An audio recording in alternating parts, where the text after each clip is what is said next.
आलमारी उपर अलिया होई पड़िछि घर को माड़ी आसिब अशांति तुरंत हटांतु ए सबु जिनिस।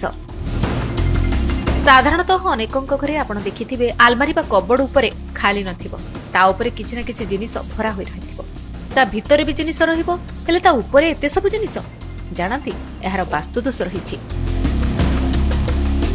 आलमारी उपरे जिनिसपत्र रखिले घरर वास्तु शक्ति प्रभावित होइथाय। आमे कोन करूना आलमारी उपरे पुराना बहीपत्र हेउ कि पुराना कपड़ा डब्बा ए सब रखिदौ। वास्तुशास्त्र अनुसार एभଳି कले घरे धीरे धीरे अशांति बढ़े। जेबे घरे आलमारी उपर अव्यवस्थित होई पड़िथाय एहा घरे भारी परिवेश सृष्टि करे।